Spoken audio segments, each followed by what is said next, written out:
Bantwal Lavanya case ಬೆನ್ನಲ್ಲೇ ರಾಜ್ಯದಲ್ಲಿ ಮತ್ತೊಂದು ಭೀಕರ ಪ್ರಕರಣ ಬೆಳಕಿಗೆ. ಬಂದೂಕಿನಿಂದ ಶೂಟ್ ಮಾಡಿ ಬಾಲಕಿ ಕೊಲೆ.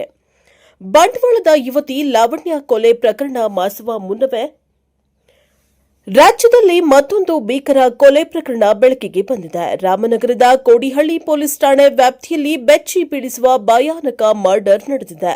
16 ವರ್ಷದ ಬಾಲಕನಿಗೆ 17 ವರ್ಷದ ಬಾಲಕಿ ಇನ್ಸ್ಟಾಗ್ರಾಂನಲ್ಲಿ ಪರಿಚಯ ಆಗಿದ್ಲು. ಪರಿಚಯ ಆಗಿದ್ದವರ ಮಧ್ಯೆ ಲವ್ ವಿಚಾರಕ್ಕೆ ಗಲಾಟೆ ಆಗಿರುವ ಅನುಮಾನವಿದೆ.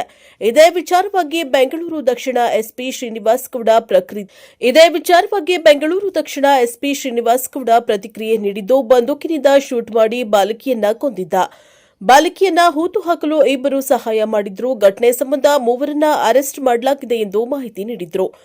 ಕೋಡಿಹಳ್ಳಿ ಬಳಿ ಅಪ್ರಾಪ್ತಿಯ ಹತ್ಯೆ ಕೇಸ್ ಸಂಬಂಧ ಬೆಂಗಳೂರು ದಕ್ಷಿಣ ಎಸ್ಪಿ ಶ್ರೀನಿವಾಸ್ ಗೌಡ ಮಾಹಿತಿಯನ್ನ ಹಂಚಿಕೊಂಡಿದ್ದಾರೆ. ಲವ್ ವಿಚಾರಕ್ಕೆ ಹುಡುಗ ಹುಡುಗಿಯ ಕೊಲೆ ಮಾಡಿದ್ದಾನೆ. ಬಂದೂಕಿನಿಂದ ಶೂಟ್ ಮಾಡಿ ಬಾಲಕಿಯನ್ನ ಕೊಂದಿದ್ದು, ಆ ಬಳಿಕ ಬಾಲಕಿಯನ್ನ ಹೂತು ಹಾಕಲು ಇಬ್ಬರು ಸಹಾಯ ಮಾಡಿದ್ರು.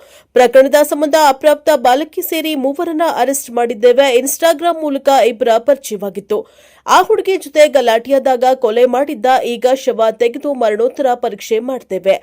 ಆರೋಪಿಯ ವಿರುದ್ಧ ಫೋಕ್ಸೋ ಕಾಯ್ದೆ ಹಾಗೂ ಮರ್ಡರ್ ಕೇಸ್ ದಾಖಲಾಗಿದೆ ಎಂದು ಬೆಂಗಳೂರು ದಕ್ಷಿಣ ಎಸ್ಪಿ ತಿಳಿಸಿದ್ದಾರೆ. ಅಪ್ರಾಪ್ತ ಬಾಲಕ ಮತ್ತು ಬಾಲಕಿ ಪ್ರೀತಿ ಮಾಡ್ತಾ ಇದ್ರು. ಆದರೆ ಅನಂತರ ಆ ಬಾಲಕಿ ಬಾಲಕನ ಮನೆಗೆ ಹೋದಾಗ ಇಬ್ಬರ ನಡುವೆ ಭಿನ್ನಾಭಿಪ್ರಾಯ ಮೂಡಿದೆ. ಹೀಗಾಗಿ ಅಪ್ರಾಪ್ತಿಯನ್ನ ಹತ್ಯೆ ಮಾಡಿ ಸಂಬಂಧಿಕರ ಸಹಾಯದಿಂದ ಆರೋಪಿ ಬಾಲಕಿ ಮೃತದೇಹ ಹೂತು ಹಾಕಿದ್ದಾನೆ.